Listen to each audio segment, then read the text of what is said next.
Hi everyone, welcome back to this channel. So today I'm going to show you a quick way to set up for a channel scanner in FieldFox. It's one of the features that's available on FieldFox, and it's very useful when you want to do a drive test. And speaking of drive tests, with this channel scanner, we do recommend to get the GPS options, which can not timestamp, it can coordinate. It can stamp out the coordinate when you do a drive test, so that you can create a KML file at the end of it and plot out on Google Earth of the drive area that you've done while doing this measurement.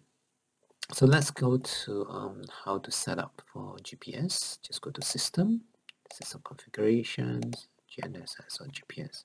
So normally we do recommend to use the internal receiver, and this is where you select it, internal, and the GPS connection is on top of the FieldFox.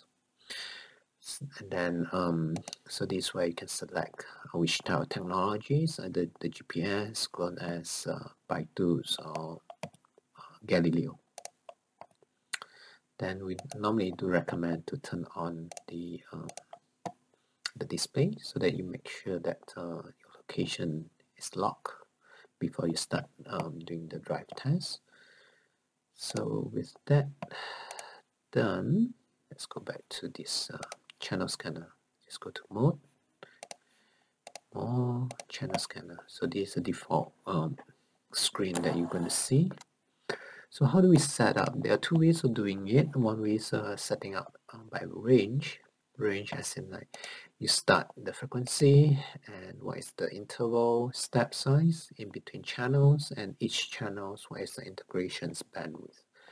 So let's start with 1 gig. Let's say 1 gig, and then I want to have a step size of 10 meg, and every channels I want to have an integration bandwidth of 2 megahertz. So this is not just limited to 2, you can go up to a maximum of 20. So let's set this to, first of all you have to change this total channel to 20. So that's the maximum that you can go. If you set it to 21, you just go back to 20.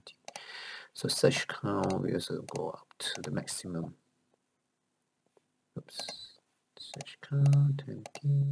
Yeah. This is how it will look like. It's a bit messy, but if you need if you need 20 channels, this is how you're going to do it. But for this round, I'm going to set it up to maybe just 3 channels, just for trying out. Okay, and oh yeah, this is the top channel. So if we are done that, so you can actually go to here, channel 3, 4. So these are the top 3 channels out of the 20 that we have set. So let's go back there, channel edit range. Let's set it up to, can actually change this top to bottom, so whichever way you want it to be. So let's do that. Done. So this just limited to 3 because we set it up to a search 3, total channel 3. Okay. And this one way of setting up. So the only drawback is that every step size will be equally distributed, and also integration bandwidth is the same across all the channels. So this is very useful when you want to do radio measurements, radio channel measurements, because all the spacing is quite identical, and also the integrated bandwidth is quite identical. So what if you need to customize each channel's bandwidth, integrated bandwidth, and also the steps? So we can choose this custom list. So custom list is where you're going to fill in all the forms again, and you can actually name this like, for example, we name it as LTE. Oops, yeah, LTE1. So Okay, let's start with 763. I know that there's one channel there. 763 meg. Integration bandwidth is about 8 meg, and this is just a limit. And we add another row of 875 meg. Integration bandwidth. We're going to revisit the integration bandwidth setup again in a moment. How do we know that it's the right setup? So the next one is let's say up to 887 meg. Let's try 5 meg. Okay. The last one we want to try is 1.8125 gig. Let's say we have a 20 meg. Okay. Once we click done, we get the reading here. And if you're doing the over-the-air measurements, we do recommend to turn on the preamp if you have the options. Let's go to Escape, Scales, and then More, preamp on. You can see that it's bumped up because the attenuation is bumped up from 25 to 35. So this is exactly what you're going to see when you turn down the attenuations and turn up the amplifier preamp. So the next thing I want to do is this. So how do we know that each channel integration bandwidth is optimized? So one of the way that I would recommend is that instead of going back to spectrum analysis mode and then make sure that everything that we get from here, the integration bandwidth is correct, I would do this. Go to Measure, Display Type, we go to Channel Power. So as you can see that this is where I set 763, and this is roughly the very low powered signal. And as you can see, the cutoff is roughly here and over here. So this is where I will change the integration bandwidth. Let's say custom this. So this is about extra 1 meg. Let's try 9 megahertz. Done. Yep. So it's about that. Then we go to the next channel. Go to Escape, Frequency, then go to Channel 2. Okay, channel 2 is not really, can't really see that. Okay, it's a bit too big. Let's lower down by 1 meg. So instead of 10 meg, I have integration bandwidth. We change it to 9 meg. So we go to Mesh, sorry, Escape, Measure, Custom List. So the second one is change it to 9 meg.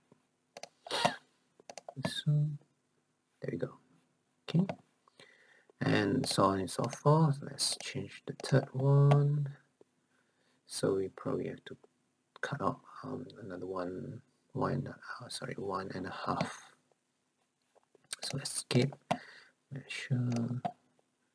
So this is about 3.5 meg. Okay. So it's a bit over. So we have to add another meg. So this is changed to 4.5 meg. So it's off-centered. So this is why we change the frequency again. So 887 here. We want it to be 87.5. 87.5 meg. Too much. Let's just change it to 87.25 meg. Yeah, roughly that. So we remove another meg from the IF bandwidth. So let's try 4 meg. Yeah. So this roughly there.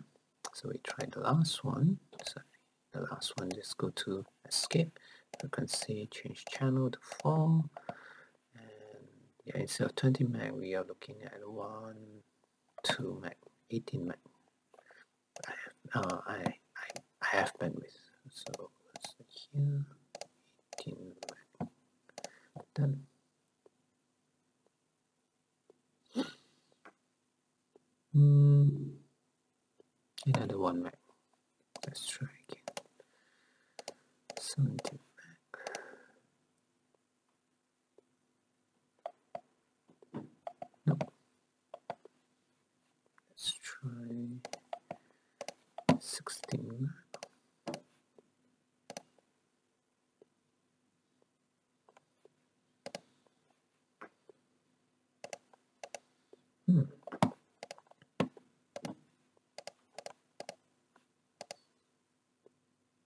Okay, getting that.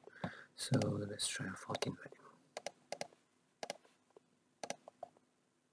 Yep. So one of the reasons why we have to get as close as we could to the rise and fall of the signal is that we do not want to take the average of the noise area.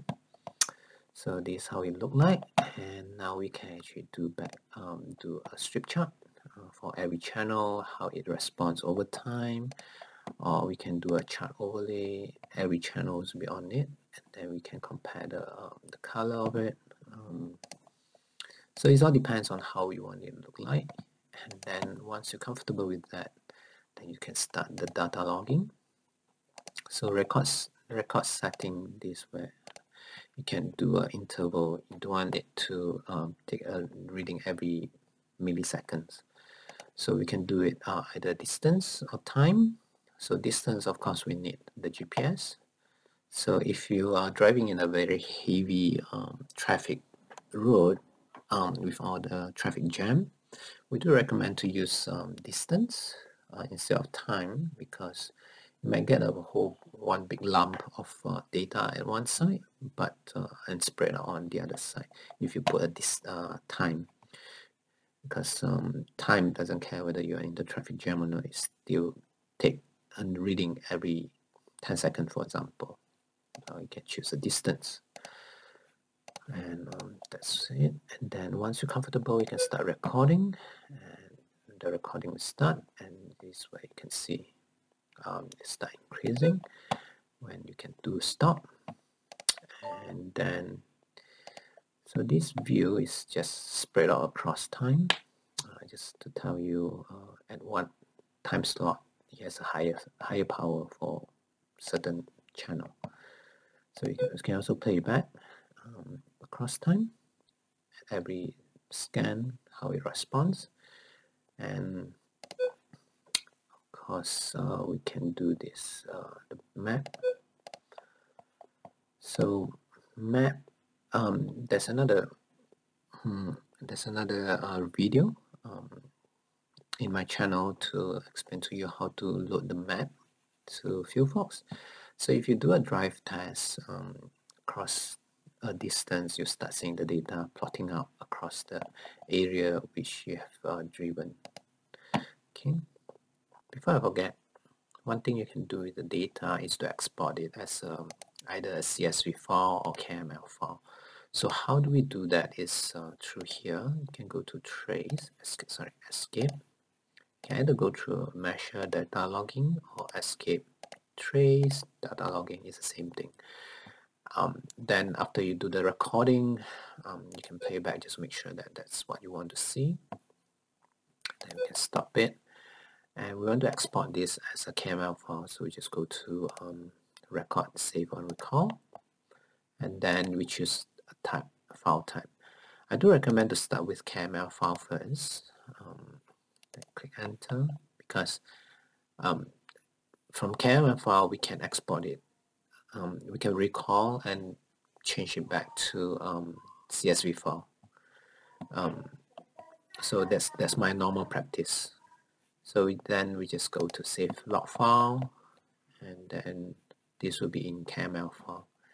Click done. Then you can export it to your PC and let it run on Google Earth. Then just for the data saving purpose, backup, I'll change back to CSV file, the same recording. Then I'll just save it as a log file for future purpose. Then you can also turn on the autosave.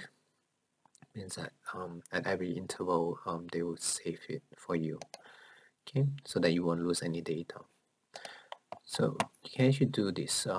So for example, this is what we have, the CSV file here. You can record the file, and you can choose to export it as KML file. But normally I would just go with KML file, then only CSV file. It's up to you. All right. So that's it. Let's conclude today's sharing on channel scanner on FieldFox. Thanks for watching.